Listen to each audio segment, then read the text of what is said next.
어제 이재명 대통령이 발표했습니다. 다주택자 양도세 중과 유예를 연장하지 않겠다고요. 다주택자는 5월 9일까지 집을 안 팔면 세금 폭탄을 맞을 수 있습니다. 남은 시간 3개월. 오늘 영상 끝까지 보셔야 합니다.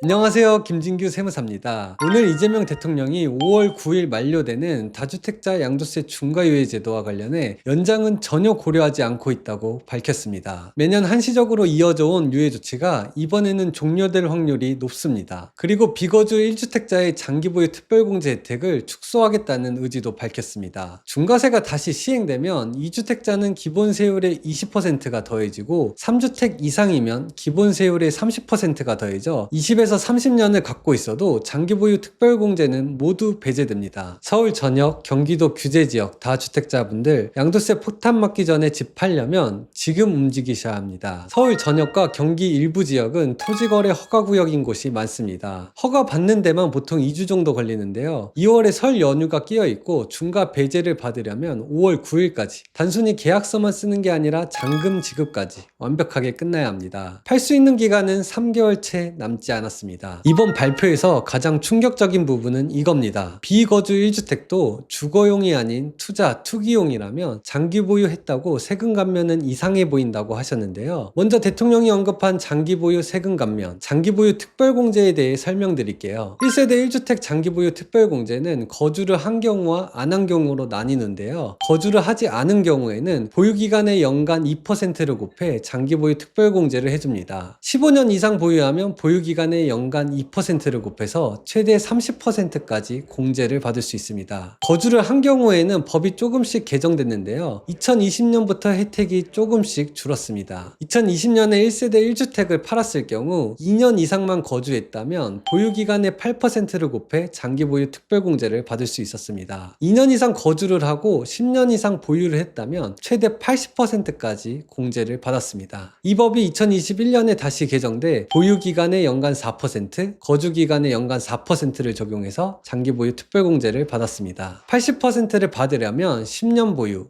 10년 거주를 해야 합니다. 그렇다면 현재 기준 1세대 1주택자가 집을 10년 이상 갖고 있고 실제 10년 이상 거주한 아파트를 60억 원에 팔았을 경우 양도세는 얼마나 나올까요? 1세대 1주택 비과세를 적용받고 장기보유 특별공제 80%를 적용하면 양도세, 지방세 총 3억 2,900만 원이 나옵니다. 참고로 이 장기보유 특별공제 최대 80% 혜택은 김용범 정책실장도 똘똘한 한 채에 대한 과도한 세금 혜택은 줄여야 한다고 언급한 바 있습니다. 향후 개정 방향은 장기보유 특별공제 최대 80% 혜택 자체를 줄이거나 1세대 1주택 비과세를 받는 경우라도 실제 거주하지 않는 집에 대해선 현행 최대 30% 공제 혜택을 더 줄이는 방식으로 바뀔 수 있다는 겁니다. 즉 비과세 대상 1주택자라고 해도 거주하지 않았다면 세금 혜택이 줄어들 수 있다는 뜻입니다. 정리해 볼게요. 5월 9일 양도세 중과유예 종료 가능성이 매우 높고 다주택자 지금 5월 9일까지 안 팔면 세금 폭탄, 비거주 1주택자 장기보유 특별공제 혜택 축소될 수 있습니다. 중과유예가 안 된다면 앞으로 가족 간 증여나 매매가 더 활발히 이루어질 것 같습니다. 혹시 본인이 다주택자거나 집을 오래 갖고 있었지만 실제 거주하지 않으셨다면 전문가 상담이 꼭 필요합니다. 김진규 세무사입니다. 고맙습니다.